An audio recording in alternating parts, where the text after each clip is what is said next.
Hey ATA Nation, it's your girl Anna. Welcome back if you are a returning subscriber, and if you're new, do feel welcome. Today we'll be preparing for you some mango jerk kebabs. Don't forget to like, subscribe, share, and comment. Remember to turn your post notification bell on.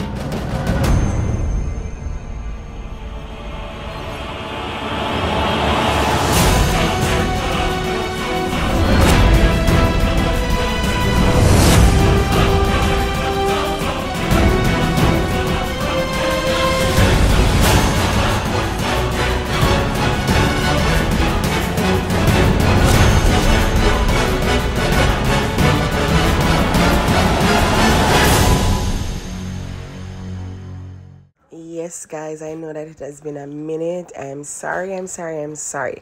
But today I'll be making it up to you. Today we're going to be doing something nice. You know, some of them nice cooking there. So I have two sexy chicken breasts right here, so we're just going to cube them. So we're preparing some jerk spicy mango kebabs. Stay tuned if you'd like to see exactly how I do this. And I'm just cubing the chicken breast. You don't want to cut it too small, because if you cut it too small, the moment you try to cook it or put it in the oven, bake it, boil it, broil it, whatever it is, the method that you're going to use, it's going to shrink and it not going to look too festive on the sticks. You understand? You have to ensure, say, you cut it big enough so even when it don't cook and it shrink, it's still lookable. You know, $1 million food we are preparing, so you know, we want people to see the food and say, yeah, that's so sexy. You know what I mean? Say? So we just go and cut up the little chicken breast them, people. And you know, you have to wash your meat and cleanse your meat, but we don't have to show that. How I clean my meat may not be how you clean your meat, lad. Why for that? But I use vinegar and lime juice. I don't know what you use, but whatever you use, it works for you. So, as I say, we're just going to cube up the chicken breast.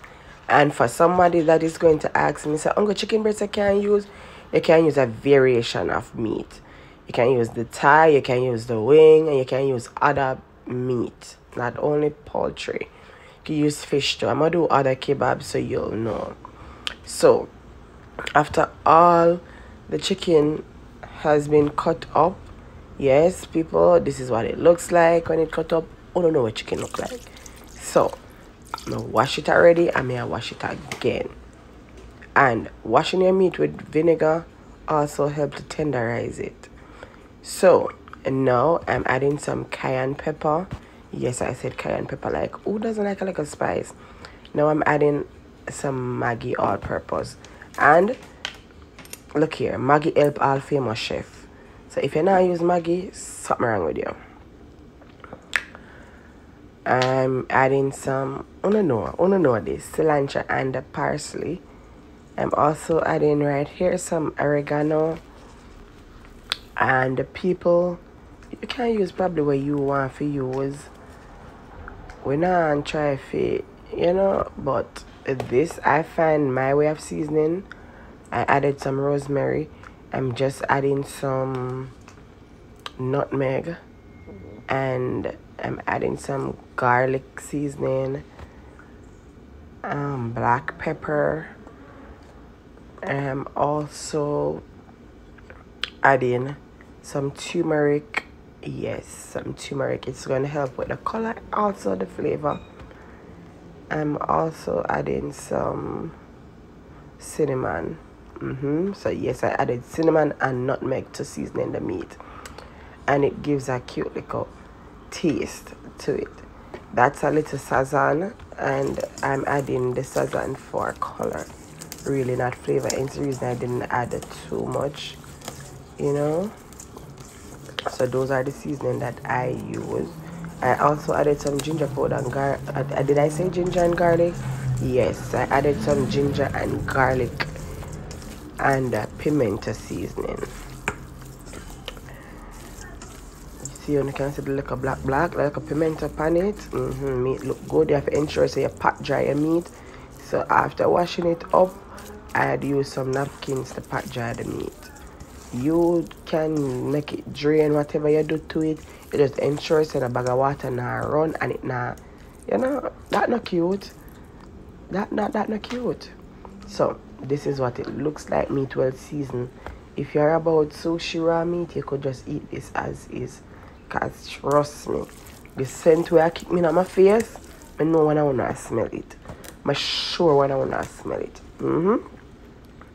So people, we're gonna move on to the nice juicy part very soon.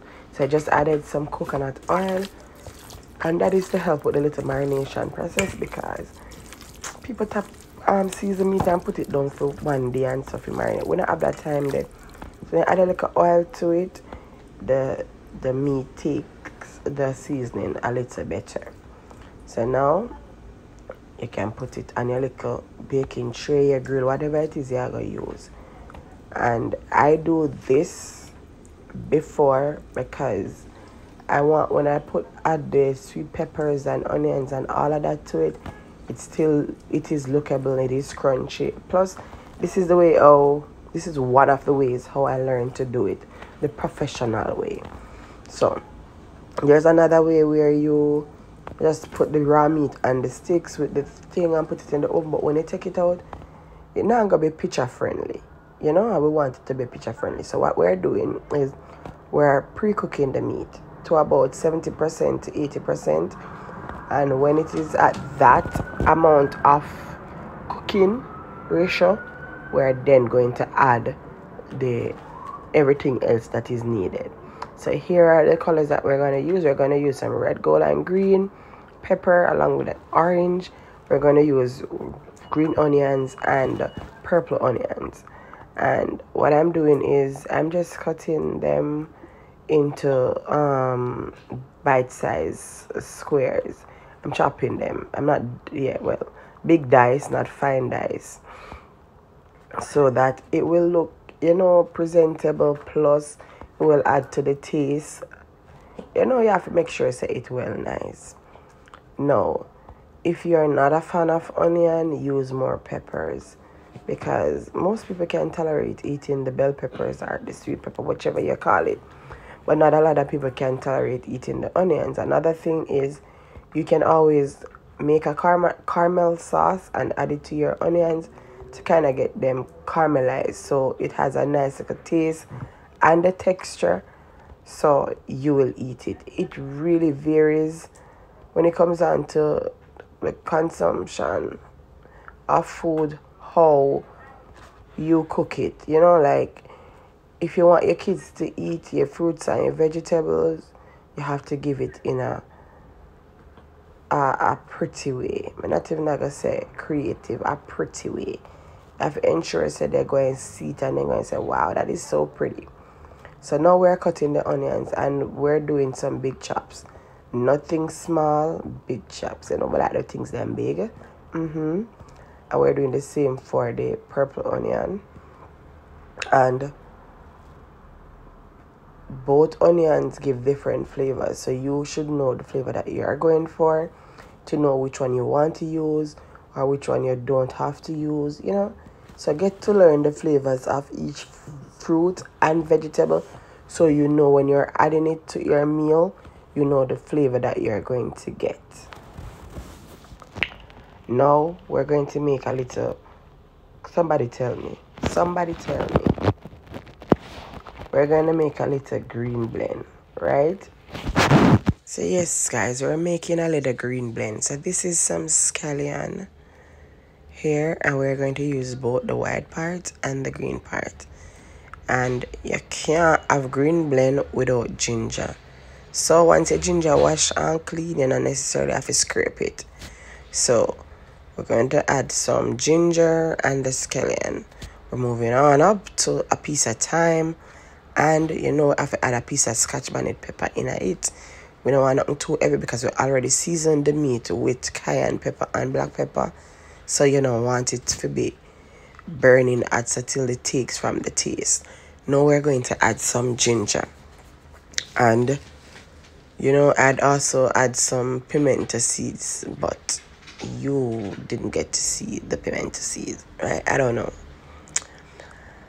Like the video never want to capture the part there. Well, as I don't know, this is good for meat. All if you don't have no powder season, once you have these and you use them, trust me, your meat have like a flavor and like a taste. When I ask Christ, may I tell you, don't bow to me, bow to Jesus. Look pan that nice thing.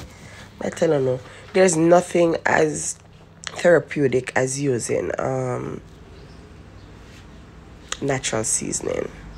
So now I'm adding some honey to that. Yes, I tell you no, I'm doing something like a green blend, but I'm making my nice like a sauce. So I'm going to some like a secret. Now I'm adding a little barbecue sauce. I also added a little molasses, but I added the molasses last. I'm adding a little ketchup now, and I'm going to add the key ingredients afterwards. So there I'm adding some mango nectar, right? And that is to give it the mango flavor. I also added a little whiskey. So look on the chicken, look on it, it look good. Yes, it look like you could have just take a bit off of this and eat it like that, but it is only 70% cooked. So we're just gonna let it cool down a bit. Not cool because you don't want the cooking method to stop. And that is what we just blend, and that is what we're going to use to coat the chicken. No, we're not going to throw it over the chicken, but just show you. We're going to use a little brush, and we're going to brush it over the chicken. Just like that. Look how the chicken look nice and sexy. Yeah, tell me, say, oh, no, no, then I want to yard and cook good food, go no, man. That's why I'm gonna give you a bun with me. A joke. But tell me, why would you not want to cook some food? Look on this, me I give you a step-by-step recipe. Step by step, and you're not even acknowledging the fact that I could be skipping out all of this, you know. But no, I don't want to rabble, no. I wouldn't do that. I'm not like that. But people come to think of this. You could just do the chicken like this without even putting it on the kebabs and whatever. You could have just put it back in the oven and make it done cook the look at 30% and serve it like this, you know. Because it's chicken regardless. So I'm just there coating everybody. Yeah. We coat up the chicken them and it looks so yummy and juicy. Trust and believe the mango that I added to it, I'm smelling everything. The aroma that it gives, oh Jesus. So we have our kebab sticks them here. So we have with fruits and vegetable. And so we have our chicken over one side. And we're going to show you exactly how we are going to do it. So we are going down with a piece of sweet pepper first. And we are going to go 3 pieces of sweet pepper. The red, the gold, and the green. Right? And now we are put on a piece of chicken. The chicken at your fat. And yes, for somebody will comment, why you never use gloves? Me I cook for myself, baby love. Me not have to use gloves. I'm unclean. Wash as I go. Now I'm adding the onion. I put a piece of red. And now I'm adding a piece of white or green. Whichever you call the onion, that is the one that I'm adding. We're going to repeat this step again. So we're going to add the chicken now. And then we're going to add some more peppers. And then we're going to add a piece more chicken. So that is how we're going to do it throughout the rest of the video. So yellow sweet pepper, green sweet pepper, red sweet pepper, like a rasta color. And then we're going to add a piece more of the chicken. 3 pieces of chicken and 1 piece of stick. That look good, eh? Yeah, tell me say bad to bad. You not see this and want to taste this? No man, food can't look good, sir. And people, this is what it looks like before I put it in the oven, right? So I put it over a pan with water so it won't dry out. It will still have the moist consistency. You can see the water in the pot, and I use the stick to kind of cock them off, make them hang. So they're basically, the stick is basically holding the meat up so it not lay flat, and then the water is in the bottom of it to keep it moist. And this is what it looks like when it is done. So the onion and the something not get too transparent. They just crispy with a little flavor to it, right? People, I'm not asking you, I'm telling you that this is something to die for. It is something different, it is something unique, and we're gonna serve this with some garden rice. But I'm not gonna show you how I cook the rice. That's it for the rice. And this is what it looks like. Food for sexy, but not so. Look, pan food we serve it. We look at garden salad and garden rice. See right there, so? Comment down below what you think about a little piece of food. If you like that little piece of food, yeah, rate it for me now. Just rate it. Don't forget to like, subscribe, share, and comment. Until next time, bye.